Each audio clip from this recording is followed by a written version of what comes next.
हरिधन अभी पड़ा अंदर ही अंदर सुलग रहा था कि दोनों साले बाहर आए और बड़े साहब बोले, भैया उठो, तीसरा पहर ढल गया, कब तक सोते रहोगे? सारा खेत पड़ा हुआ है। हरिधन चट उठ बैठा और तीव्र स्वर में बोला, क्या तुम लोगों ने मुझे उल्लू समझ लिया है? दोनों साले हक्का बक्का हो गए। जिस आदमी ने कभी जवान नहीं खोली, हमेशा गुलामों की तरह हाथ बांधे हाजिर रहा, वह आज एकाएक इतना आत्माभिमानी हो जाए, यह उनको चौंका देने के लिए काफी था। कुछ जवाब न सूझा। हरिधन ने देखा इन दोनों के कदम उखड़ गए हैं, तो एक धक्का और देने की प्रबल इच्छा को न रोक सका। उसी ढंग से बोला, मेरी भी आंखें हैं, अंधा नहीं हूं, न बहरा ही हूं।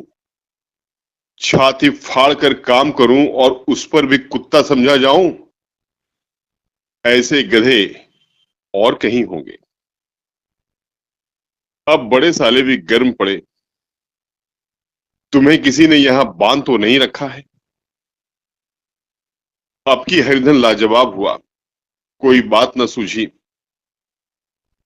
बड़े ने फिर उसी ढंग से कहा, अगर तुम यह चाहो कि जन्म भर पाहुने बने रहो और तुम्हारा व्यवहार वैसा ही आदर सत्कार होता रहे, तो यह हमारे वश की बात नहीं है। हरिधन ने आंखें निकालकर कहा, क्या मैं तुम लोगों से कम काम करता हूं? बड़े, ये कौन कहता है?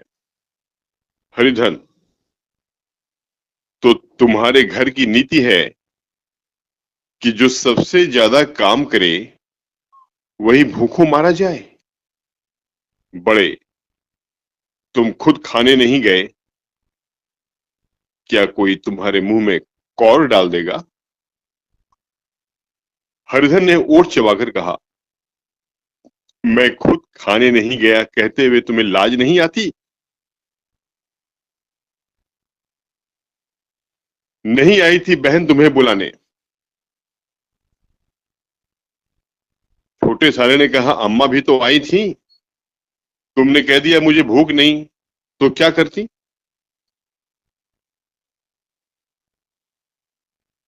सास भीतर से लपकी चली आ रही थी। यह बात सुनकर बोली, कितना कहकर हार गई, कोई उठे न तो मैं क्या करूं? हरिधन ने विष, खून और आग से भरे हुए स्वर में कहा, मैं तुम्हारे लड़कों का जूठा खाने के लिए हूं? मैं कुत्ता हूं कि तुम लोग खाकर मेरे सामने रूखी रोटी का टुकड़ा फेंक दो? बुढ़िया ने ऐंठ कर कहा, तो क्या तुम लड़कों की बराबरी करोगे? हरिधन परास्त हो गया।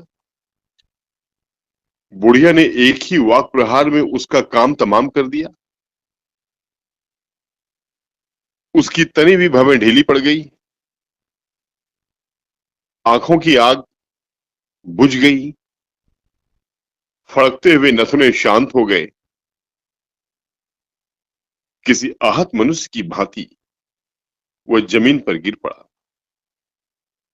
क्या तुम मेरे लड़कों की बराबरी करोगे? यह वाक्य एक लंबे भाले की तरह उसके हृदय में चुभता चला जाता था। न हृदय का अंत था, न उस भाले का। सारे घर ने खाया, पर हरिधन न उठा। सास ने मनाया, सालियों ने मनाया, ससुर ने मनाया, दोनों साले मनाकर थक गए। हरिधन न उठा। वहीं द्वार पर एक टाट पर पड़ा था। उसे उठाकर सबसे अलग कुएं पर ले गया और जगत पर बिठाकर पड़ा रहा। रात भीग चुकी थी। अनंत प्रकाश में उज्जवल सारे बालकों की भांति रात भीग चुकी थी। अनंत प्रकाश में उज्जवल तारे बालकों की भांति क्रीड़ा कर रहे थे। कोई नाचता था, कोई उछलता था, कोई हंसता था, कोई आंखें मीचकर फिर खोल देता था। रह रहकर कोई साहसी बालक सपाटा भरकर एक पल में उस विस्तृत क्षेत्र को पार कर लेता था और न जाने कहां छिप जाता था। हरिधन को अपना बचपन याद आया, जब वह भी इसी तरह क्रीड़ा करता था। उसकी बाल स्मृतियां उन्हीं चमकीले तारों की भांति प्रज्वलित हो गईं। वह अपना छोटा सा घर, वह आम के बाग जहां वह केरियां चुना करता था, वह मैदान जहां वह कबड्डी खेला करता था, सब उसे याद आने लगे। फिर अपनी स्नेहमयी माता की सदैव मूर्ति उसके सामने खड़ी हो गई। उन आंखों में कितनी करुणा थी, कितनी दया थी। उसे ऐसा जान पड़ा मानो माता आंखों में आंसू भरे उसे छाती से लगा लेने के लिए हाथ फैलाए उसकी ओर चली आ रही है। वह उस मधुर भावना में अपने को भूल गया। ऐसा जान पड़ा मानो माता ने उसे छाती से लगा दिया है और उसके सिर पर हाथ फेर रही है। वह रोने लगा, फूट फूट कर रोने लगा। उसी आत्म सम्मोहित दशा में उसके मुंह से यह शब्द निकला, अम्मा, तुमने मुझे इतना भुला दिया। देखो तुम्हारे प्यारे लाल की क्या दशा हो रही है। कोई उसे पानी को भी नहीं पूछता। क्या जहां तुम हो वहां मेरे लिए जगह नहीं? सहसा गुमानी ने आकर पुकारा, क्या सो गए?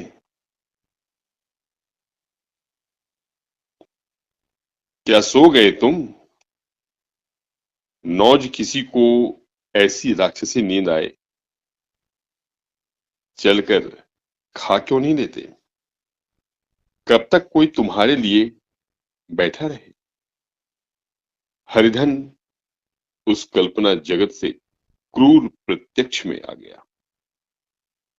वही कुएं की जगत, वही फटा हुआ टाट और गुमानी सामने खड़ी कह रही थी, कब तक कोई तुम्हारे लिए बैठा रहे? हरिधन उठ बैठा और मानो तलवार म्यान से निकालकर बोला, भला तुम्हें मेरी सुध तो आई? मैंने तो कह दिया था मुझे भूख नहीं है। गुमानी, तो कै दिन न खाओगे? अब इस घर का पानी भी ना पीऊंगा। तुझे मेरे साथ चलना है या नहीं? दृढ़ संकल्प से भरे हुए इन शब्दों को सुनकर गुमानी सहम उठी। बोली, कहां जा रहे हो? हरिधन ने मानो नशे में कहा, तुझे इससे क्या मतलब? मेरे साथ चलेगी या नहीं? फिर पीछे से न कहना कि मुझसे कहा भी नहीं।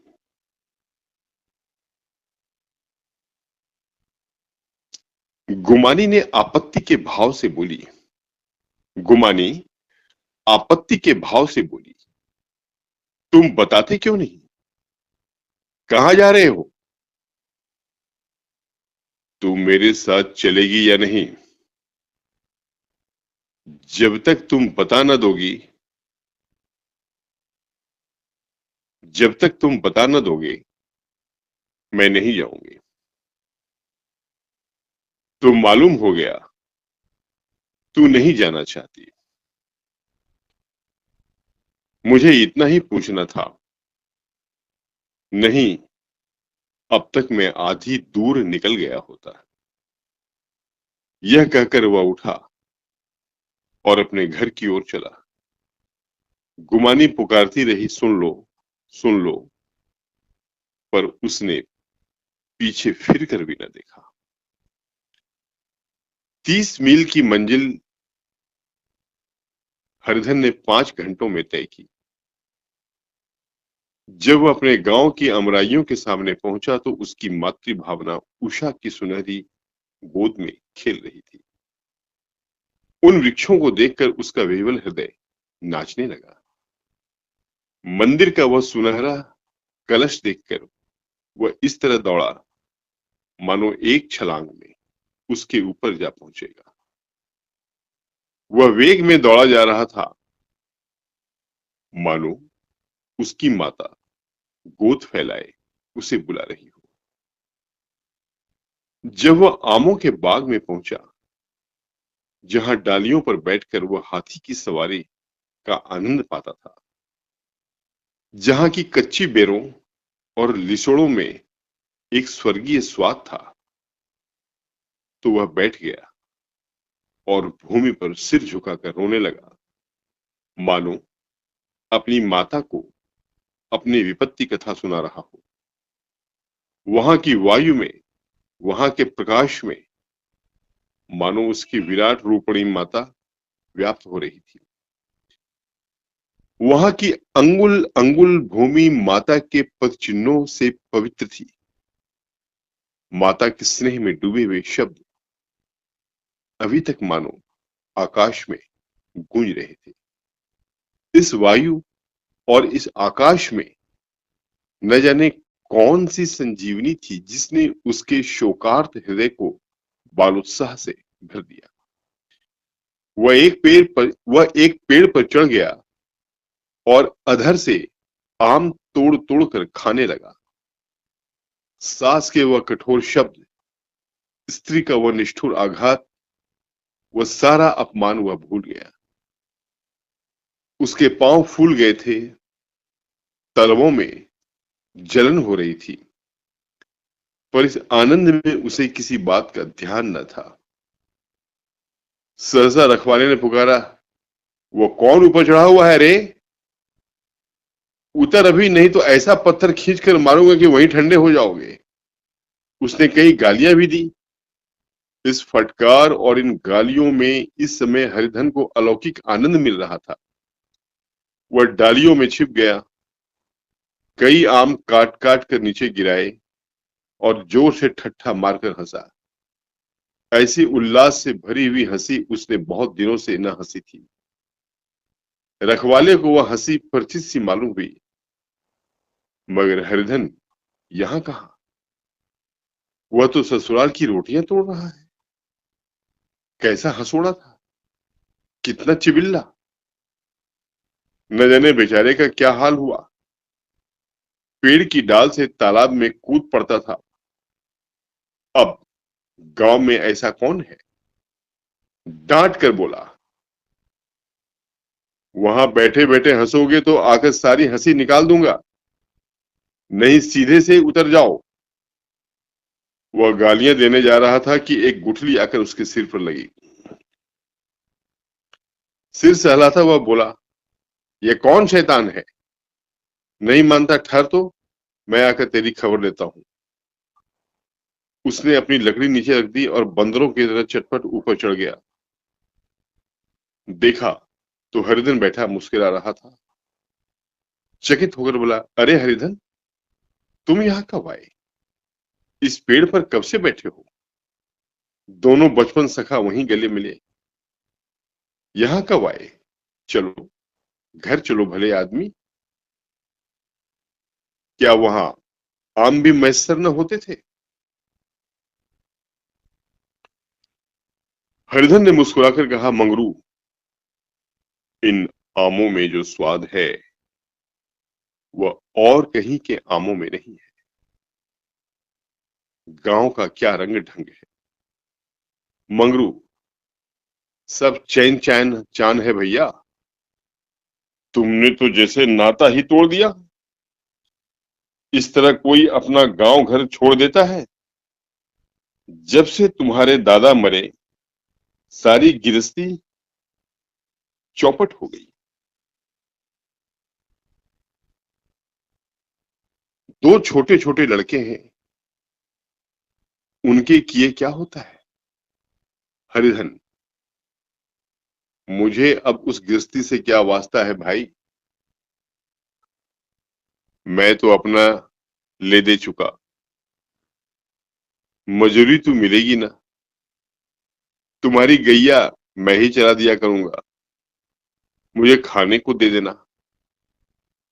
मंगरू ने अविश्वास के भाव से कहा, अरे भैया, कैसी बातें करते हो?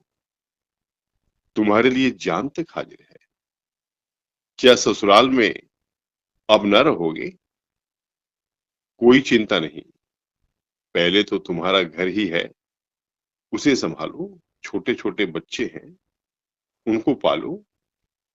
तुम नई अम्मा से नाहक डरते थे, बड़ी सीधी है बेचारी।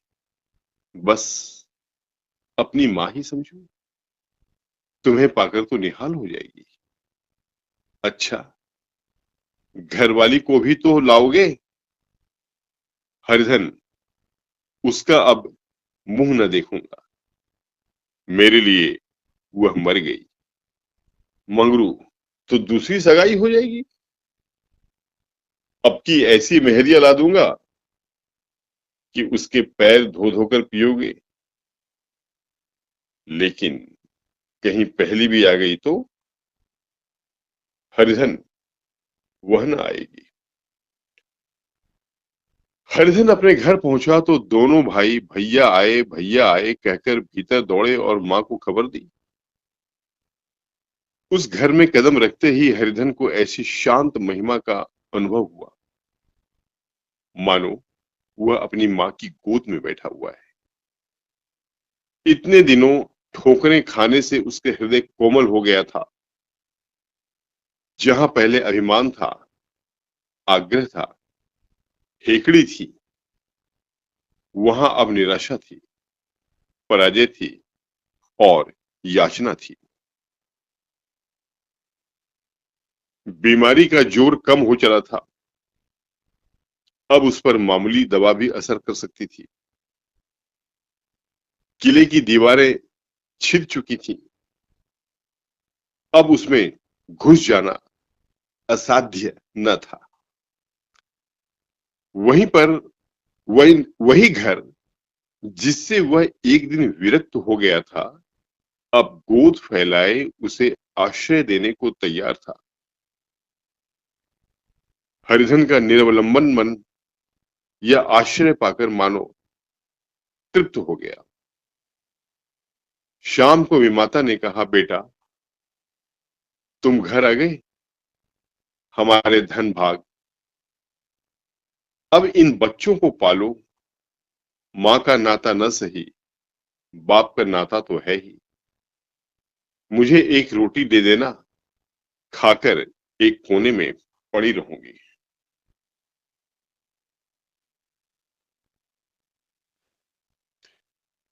तुम्हारी अम्मा से मेरा बहन का नाता है, उस नाते से भी तो तुम मेरे लड़के होते हो। हरिधन की मातृ विवल आंखों को विमाता के रूप में अपनी माता के दर्शन हुए। घर के एक एक कोने में मातृ स्मृतियों की छटा चांदनी की भांति छिटकी हुई थी। विमाता का प्रौढ़ मुखमंडल भी उसी छटा से रंजित था। दूसरे दिन हरिधन फिर कंधे पर हल रखकर खेत को चला। उसके मुख पर उल्लास था और आंखों में गर्व। वह अब किसी का आश्रित नहीं, आश्रयदाता था, किसी के द्वार का भिक्षुक नहीं, घर का रक्षक था। एक दिन उसने सुना गुमारी ने दूसरा घर कर लिया। मां से बोला, तुमने सुना काकी, गुमारी ने घर कर लिया। काकी ने कहा, घर घर क्या घर क्या कर लेगी, ठट्ठा है। बिरादरी में ऐसा अंधेर, पंचायत नहीं अदालत तो है। हरिधन ने कहा, नहीं काकी, बहुत अच्छा हुआ, ला महावीर जी को लड्डू चढ़ाओ। मैं तो डर रहा था कहीं मेरे गले ना आ पड़े। भगवान ने मेरी सुन ली। मैं वहां से यही ठान कर चला था, अब उसका मुंह न देखूंगा।